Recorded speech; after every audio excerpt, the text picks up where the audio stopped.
Good afternoon, everyone, and welcome to Dubai English Speaking College and Desk Careers. This is another amazing digital spotlight. I want to welcome Cortezia Miranda, who is an MS advocate who left her career from the past to become an MS advocate and really spread awareness about multiple sclerosis. And we're going to be talking to her about the ins and the outs of being an advocate and the differences in her career path from what she was doing before and what she's doing right now. And of course, always asking her where she's headed in the future. So welcome, Cortezia. Welcome to Dubai English Speaking College. Welcome to our digital platform. And thank you so much for joining us on this journey during COVID-19. Thank you so much for having me, Maria. It's so good to be speaking to you again. I loved doing #strong with you, and I can't believe I'm doing this again with you. I'm just so happy. Thank you. It's so exciting to be able to be still interviewing with professionals and bringing the world of work to our students on this new platform. COVID-19 is something that we're all experiencing around the world, but the opportunities I believe that we're starting to see is this idea of the future of careers suddenly was quickly brought right to the present, and we're living it right now. So taking that kind of as the core of our conversation, let's start right at the beginning, Cortezia, and asking you, well, who is Cortezia Miranda and what is she doing as an MS advocate? Like I told you in our interview the last time, I feel that I am meant to serve others. I enjoy is a very strong word, but I feel that it is apt. I take joy from when I am able to help anyone out in situations where I feel that I would have needed help there as well. So if I can serve anyone in situations like this where they need help with chronic illness or anything like that, I feel that it's just my duty to be that servant. And what am I doing as an MS advocate? Because there's very little knowledge here in the UAE about MS. I'm just trying my best to make the UAE MS aware in whatever way I can, just so that we can help those who have it and just so that they don't feel alienated or worried or scared about the condition. That's amazing, Cortezia. So let's take our guests backwards because many people would not have been introduced to your story. Let's talk about, well, let's bring to the platform. How old are you today, Cortezia? I'm 29. In August, I'll be 30. So 29 years old. And when did this journey as an advocate for MS begin for you? As an advocate for MS, I think it was really baby steps because when I was first diagnosed at the age of 24, it was a shock to me because I didn't know what MS was completely. So there was a lot of learning for me, a lot of acceptance, a lot of adjusting, a lot of confusion. But then as a lot of, body, mind, soul, everything adjusting to this change, I slowly began, once I gained my footing, I think my natural being is such that I am a fighting spirit in that sense that I want to make a change. I don't take defeat very easily. So that's when I just said, okay, I want to turn this around. So it wasn't easy by any means, but eventually I got there. Once I did get my footing, I said, okay, we're going to turn this ship around one way or another. They're saying that there's no cure, but we will make it better somehow. So talk to us about what you were doing before you were diagnosed. What was your career pathway? What were you studying? What did you graduate doing? And what was that initial career that you had started? Before I was diagnosed, so I did a diploma in event management, and I loved events. I've done so many events, and I had such a very busy life. I saw myself doing this all the time. I thrived in it. I was always go, go, go, and eventually I got a desk job, a lot of good money and everything like that. I didn't think it would end, so I just, and everybody else around me was like that as well. Everybody, the 20 somethings, we were all about like, you earn the money, you spend the money, it's just, it was all the same. Um, until one day I got diagnosed like this, and then everything just got flipped upside down. So yes, my career path was such that, okay, I just need to follow what everybody else is doing. I didn't really have a ambition as such of, this is what I need to be. No. So I really feel that MS, as horrible as it sounds, it really gave me a direction into what I need to be. Um, because I am a, a very, like I said, a very fighting spirit. So if anything, it fueled that fire. That's just so amazing. And I know that we will have young people watching this, and we'll have parents watching this as well, and educators. And we have aspiring medics at Dubai English Speaking College. And I know that sometimes they struggle for work experience. So being able to listen to this talk and understanding the perspective of someone with MS will give them an insight to what it's like to have MS and how they potentially could be supporting and treating patients in the future. So, for those young people listening in that might be thinking, wow, I definitely want to go down the career path of medicine, and MS is something I'm very interested in. What kinds of tips can you offer those aspiring medics? Aspire for multiple sclerosis specifically, Maybe, or yeah, just for having, well, let's start with MS, and think back to your experiences with your doctors, and think back to those I wish my doctor could have, or I wish I understood more. With our young aspiring medics, being able to understand your perspective will give them an insight into how to better serve their patients in the future. okay, yes.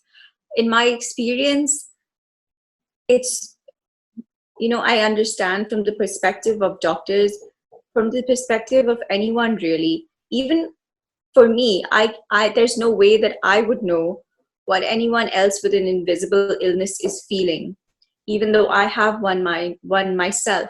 So I understand that for doctors it's really difficult for them, and I admire them a lot for still for still saying, right, you've got this diagnosis and you need to take this medication, because there's no way that you're really going to know what that person is feeling, even though they can try their best to express what sensation is, what's happening to them.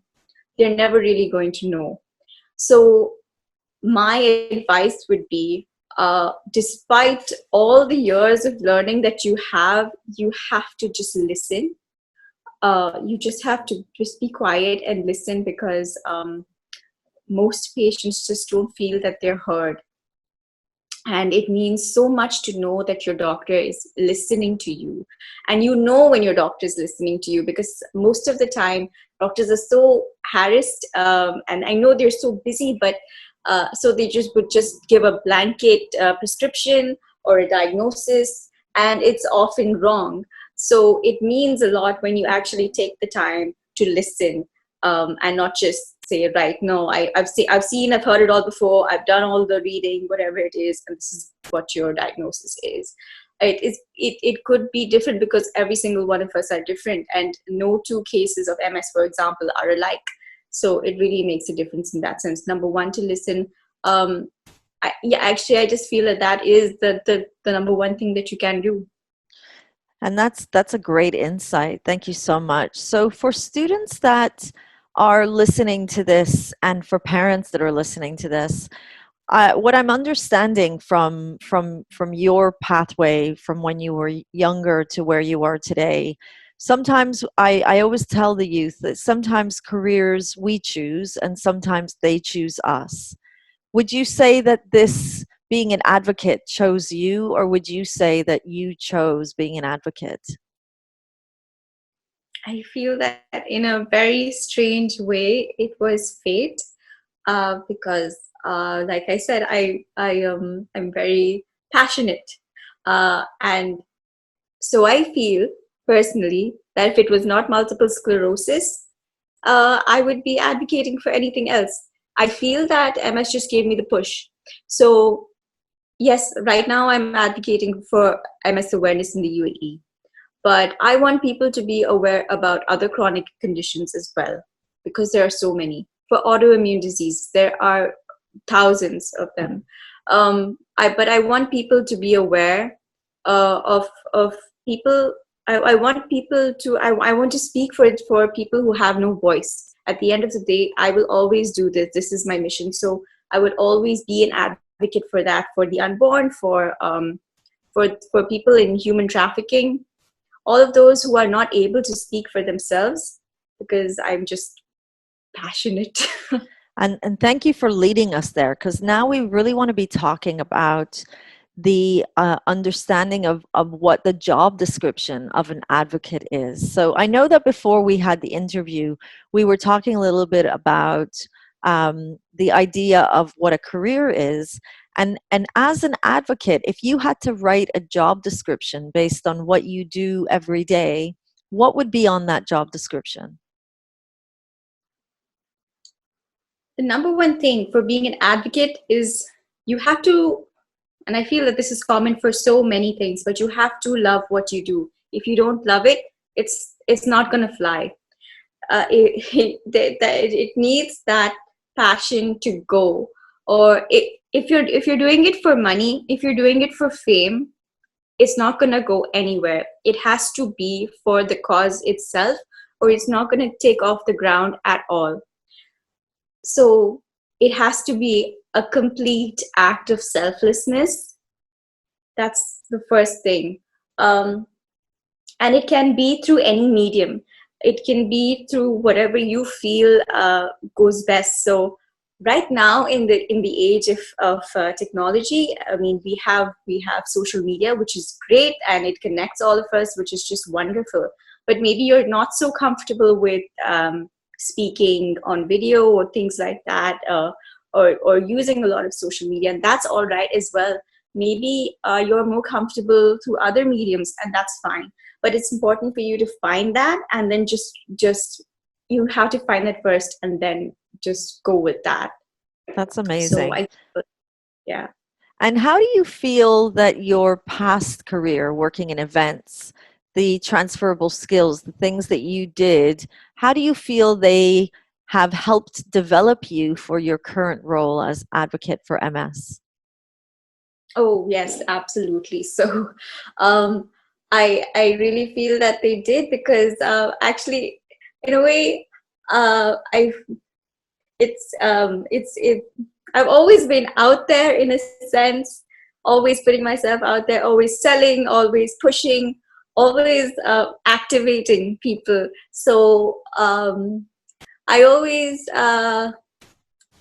I think it just honed my skills further. I think that was just a sort of a, a growing phase in a sense, and now I'm just remembering all those things I used to do then, and implementing them now today through whatever social media channels, and I just remember and say, oh yeah, it wasn't so bad. Yes, I can do it again now. So I enjoy it thoroughly. Excellent. And how do you see technology helping your role as advocate? So I heard you talk about social media.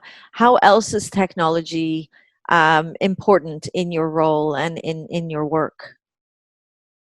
It's extremely, I rely on social media completely, because Facebook, Instagram, TikTok, whatever it is, I find that because we are so, this generation is so heavily reliant on it, and it's a really good thing. It's so easy to get through to people this way. Whether they're looking at a post for even just a few seconds, at least you're reaching out to them in that way. And it's like you're just at least getting your foot into the door to at least spark a conversation. So it's really good. There is this big debate about whether social media is a good thing or a bad thing, because it disconnects us in a way. But everything in life needs balance. So you just have to apply that as well. It's all about how you use your social media. And I think you can do wonderful things with it for wonderful causes. And I know that you are creating partnerships with organizations as well. So, can you talk to us a little bit about that and how that relates to being an advocate? I uh, I just wanted to say, because I forgot to mention this, because we had March was MS Awareness Month. Thank you for wearing the ribbon, by the way, that I gave you, the MS Awareness Month ribbon. I've given mine to everyone else. So I just want to say that for MS Awareness Month, I did 3 giveaways, and and as you know, March 8th was World Women's International Women's Day, um, and I realized that all the partnerships I did were with because I support small businesses. I think it's really important that we do that, and all the partnerships I did were with small business owners. And they were all women, and I think that it's just so important to do that. And I just want to remind everyone that no matter what you're doing, whatever your cause is, whatever your business is, whatever it is, there is always opportunity to support small, to support young enterprising women. There's always opportunity to do this, especially in this time of crisis. There's always an opportunity to do this. Don't ever think that you're hindered by these things. It's really easy to reach out to bigger businesses because you think that it would benefit your business, but you might just be doing yourself a favor by going small. And it really helped my the whole MS Awareness Month campaign. It really, really helped. That's amazing. So I'm hearing that you create talks, that you create awareness, that you build partnerships. And at the end of it all, you are running your own business. So being an entrepreneur is really a partnership with being an advocate. For young people out there thinking about going into a career pathway like yours, what kind of insight or tips can you give them about, no one told me about this before and I wish I knew kind of tips? Like I said earlier, don't expect money. Don't expect money at all. Don't expect fame. It has to be from the heart, especially for advocacy, something like this. It has to be 100% from the heart. And even if you're not doing something like advocacy, whatever it is in life, if you don't have passion in it, you're not going to get a single idea any day. You're just going to wake up miserable. But if you have passion, anything is possible. And I've learned this the hard way, because for the longest time, when I was growing up, because and we were just talking about this, I think, before the interview, right? Youth these days are so accustomed to growing up around adults, their parents, who are either, they're all doctors or whatever. They're surrounded by people in the same field. So you just think that, right, I'm just going to have to grow up, get a job, and make money, and then eventually die. That is word for word what I thought would happen to me.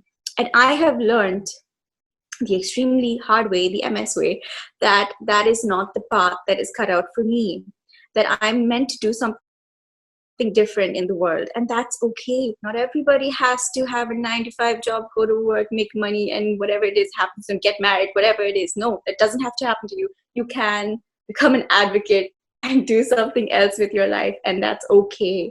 And the money might not come in rolling all in one day or whatever it is. But this right now, what I'm doing right now, is giving me more joy than all of the other jobs that I did before. And I'm only 29 right now, but I worked a lot of jobs. And this right now is giving me more joy than all of that. That's So it's worth amazing. it. Thank you so much. So, if you're a parent listening, if you're a student listening, the aim of today's talk is to create an awareness of what it's like to be an advocate, what you want to be considering on that job description of being an advocate, and of course, a cause that's very close to Cortezia is multiple sclerosis. Thank you so much, Cortezia, for joining us and joining Dubai English Speaking College and Desk Careers digital platform. I am so excited. How do we reach you? If there's somebody out there, if I have a student that wants to learn more because they're aspiring to be doctors, or if we have anyone watching this that really, really wants to create a partnership with you, how do we reach you, Cortezia? You can just search on Instagram for MS Advocate, and I should pop up. I should be the first search, or just search for Cortezia. I'm also on Facebook. Just search for Cortezia Miranda, and I'll pop up. I have a Facebook page, and I'm on TikTok as well. Just search for Cortezia. Fantastic, and we'll definitely find you there. Thank you so much again, and thank you for joining us. A big thank you Thank to you. everybody watching our digital spotlight. It's amazing to be able to still be offering our spotlights. It's one of our prime services at Dubai English Speaking College, Desk Careers. I look forward to seeing you all again at our next digital spotlight. Thank you for watching.